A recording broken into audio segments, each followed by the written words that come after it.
गुरुर्ब्रह्मा गुरुर्विष्णु अगुरुर्देवो महेश्वरः गुरु साक्षात् परं ब्रह्म तस्मै श्री गुरुवे नमः।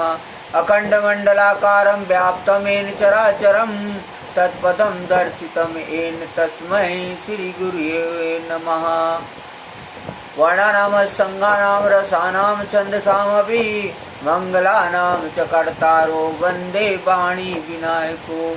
गाये गणपति जगवंदन शंकर सुवन भवानी नंदन असिद्ध सदन गजबंदन विनायक कृपा सिंधु सुंदर सब लायक। मोदक प्रिय मुद मंगल दाता विद्यावारिद बुद्धि विदाता अमांग तुलसीदास कर जोरे वसहि राम सिय मानस मोरे। या कुंदेन्दु तुषारहार धवला या शुभ्रवस्त्राविता या वीणावरदंड मंडित करा या श्वेत पद्मासना या ब्रह्माच्युत शंकरा प्रवृत्तिर्विदेव सदा वंदिता। सा मां पाहि सरस्वती भगवती निशेष जाड्यापा। ओंकारं बिंदु संयुक्तं नित्यं ध्यायन्ति योगिनः कामदं मोक्षदं चयो ओंकाराय नमो नमः। आकाश तारकलिंगे पाताले हाटकेश्वर मृत्युलोके महाकाले लिंगत्रय नमोस्तुते। ओम श्री महाकालेश्वराय नमः। ओम मम महाकालेश्वराय नमः। ओम रौं जूं सः ओम भूर्भुवः स्वः ओम त्र्यंबकं यजामहे सुगन्धिं पुष्टिवर्धनम् उर्वारुकमिव बन्धनान् मृत्योर्मुक्षीयमामृतात्। ओम स्वः ओम भुवः ओम भुः ओम सः जूं हौं ओम। मृत्युंजय रुद्राय कंठाय सभ्ये मृतेशा सर्वा महादेवाय ते नमः। ओम राम रामेति रमे रामे मनोरमे सहस्त्रनाम तातुल्यम राम नाम वरानने। ओम सर्वमंगल मांगल्ये शिवे सर्वार्थ साधिके शरण्ये त्र्यंबके गौरी नारायणी नमोस्तुते। वसुदेव सुतं देवं कंस चारूणमर्दनं देवकी परमानंदं कृष्णं वंदे जगद्गुरुं। ओम श्री राधा कृष्णाभ्यां नमः। सर्वप्रथम ब्रह्मलीन शंकराचार्य आत्मनाय अनंत विभूषित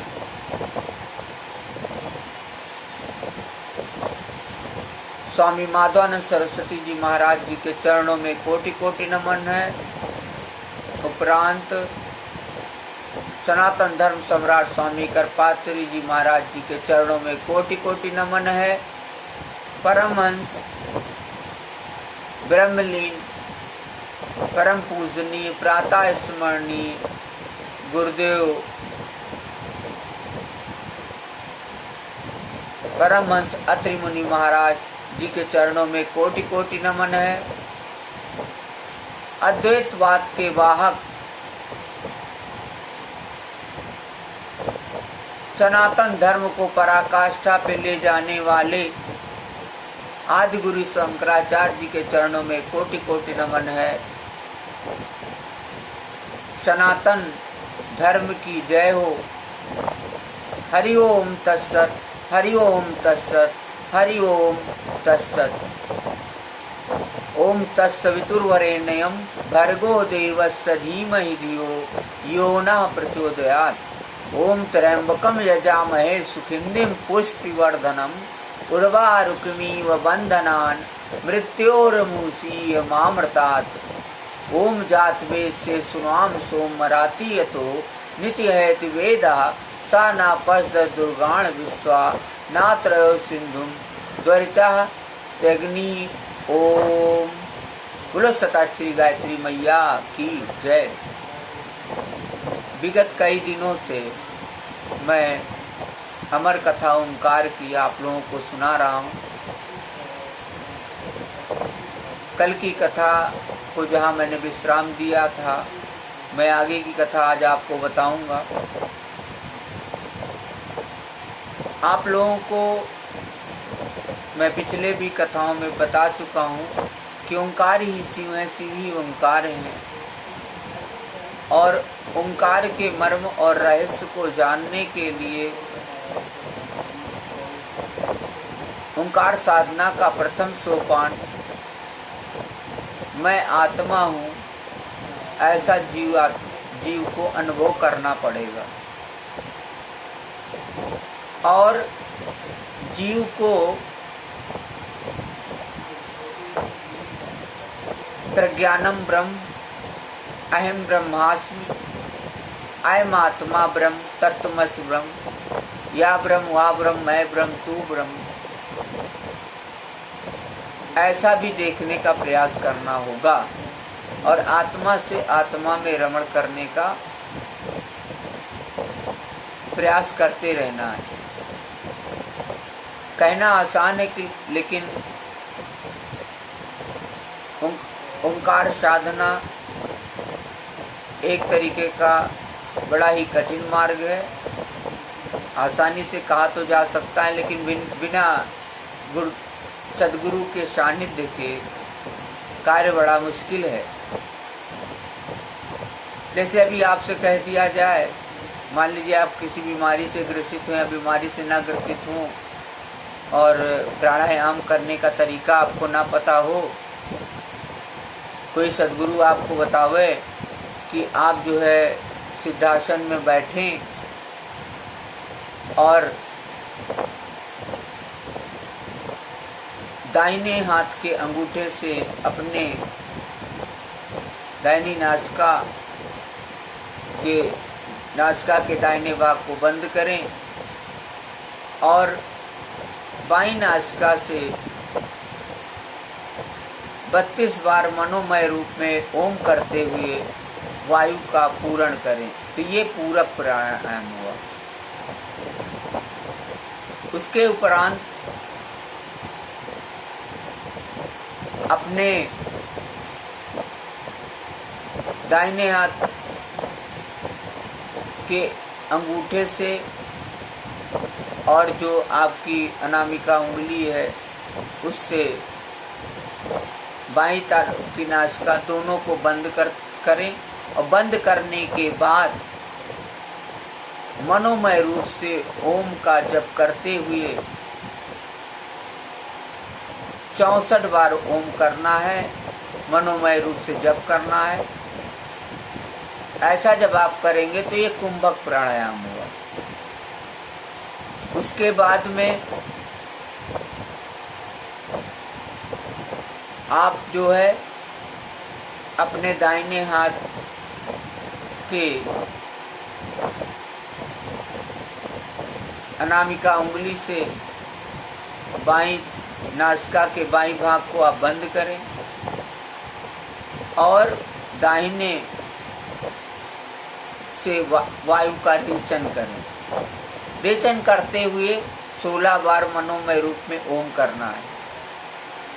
ऐसा एक प्राणायाम होता है। कहा तो ये जाता है कि जीव को प्रतिदिन एक प्राणायाम तो जरूर करना चाहिए।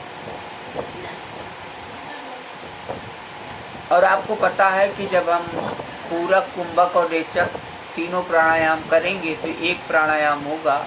एक प्राणायाम करने के बाद सहस्त्र बार ओम का जप, हो सके तो सबसे जप तो मानसिक जप है, नहीं कर सकते हैं तो उपांशु जप करें या आजपा जप भी कर सकते हैं। तो सहस्त्र बार आप कर सकते हैं। तो ऐसा आपको प्रतिदिन करना होगा और धीरे धीरे जब आप करने लगेंगे तो निश्चित है कि आप अभ्यास हो जाएगा। लेकिन हम जिस तरीके से ओंकार कथा में आपको बताते जा रहे हैं तो आप ओंकार के मर्म, ओंकार के रहस्य को, ओंकार की कलाओं को और ओंकार के भेदों को भी आपको समझते रहना है। ऐसा समझ करके ही साधना के मार्ग में बढ़ा जाता है, जो कि एक तरीके का कहना आसान लेकिन दुर्लभ है। हठ योग में कोई चीज़ नहीं करना है, गुरु के सानिध्य में ही करना। हम आगे की कथा बताते हैं आप लोगों को मैं बता रहा था कि भोलेनाथ से माता रानी ने प्रश्न किया, माता पार्वती ने, कि वर्ण के, ओंकार के जो वर्ण है, वर्ण के रहस्यों के बारे में बताओ, आप बताइए। तो भगवान भोलेनाथ माता पार्वती को बताना शुरू करते हैं। तो उसमें क्या होता है कि भगवान भोलेनाथ कहते हैं कि 50 मातृकाओं की जो शक्ति है वो देवी तुम्हारे अंदर है, और उन्हीं शक्तियों से मैं भी संचलित हूँ। तो कहने का मतलब है कि देखिए, माता पार्वती के अंदर वो शक्तियाँ हैं, लेकिन बता कौन रहा? भोलेनाथ बता रहे। तो उसी तरीके से शक्तियाँ आपके अंदर भी निहित हैं। जब परमात्मा की कृपा होती तभी जीव जान पाता है। तो आगे का जो बड़ा ही सुंदर श्लोक है अमर कथा ओंकार में, या ओंकार कथा में, या आपका प्रणव वेदा नामक जो ग्रंथ में आता है, रजा सत्वत मोयुक्तम अत्रिबिंदु सहितम परम सर्वदेवमयम वर्णम हृदय भावे पार्वती। हे पार्वती, रजोगुण, सतोगुण, तमोगुण सहित 3 बिंदुओं से युक्त सर्वदेवमय वर्ण को हृदय में धारण करो। अब यहाँ पे हृदय में धारण करने की बात कही जा रही है।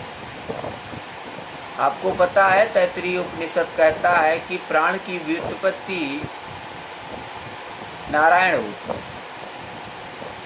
इसीलिए हमारे देखिए देवर्षि नारद जी कितने सौभाग्यशाली कह लीजिए, या उन्होंने अमृत पकड़ लिया है नारायण नाम का, हमेशा नारायण नारायण ही करते रहते हैं। आगे का श्लोक बड़ा ही सुंदर है कि सकारम शृणु चावर्गी शक्ति बीजम परात परम अकोटि विद्युल लताकारम कुंडली त्रय संयुतम। हे सुंदर अंगों वाली देवी, करोड़ों बिजली की लता के समान 3 कुंडलियों सहित अत्यंत श्रेष्ठ शक्ति के बीच सकार को सुनो। पंचदेवमयम देवी पंच प्राणमयम सदा रजा सत्वत्व मोयुक्तम त्रिबिंदु सहितम सदा। हे देवी, या सदा पंच प्राणमय 3 बिंदुओं सहित रजोगुण, सतोगुण, तमोगुण सहित पंच देवमय। अब यहाँ पे देखिए 3 बिंदुओं सहित पंच प्राणमय सहित, आपको मैं पंच प्राणमय भी बता चुका, 3 बिंदुओं भी बता चुका हूँ, और बिंदु बता दूंगा बिंदु की उत्पत्ति कहाँ से है। आपको मैं बता चुका हूँ कि ब्रह्मा, विष्णु और महेश का जो बीज है वो बिंदु है। रजोगुण, सतोगुण, तमोगुण आपको पता है, सहित पंचदेवमय है। पंचदेवमय का मतलब सूर्य, गणेश, शिव, दुर्गा और विष्णु।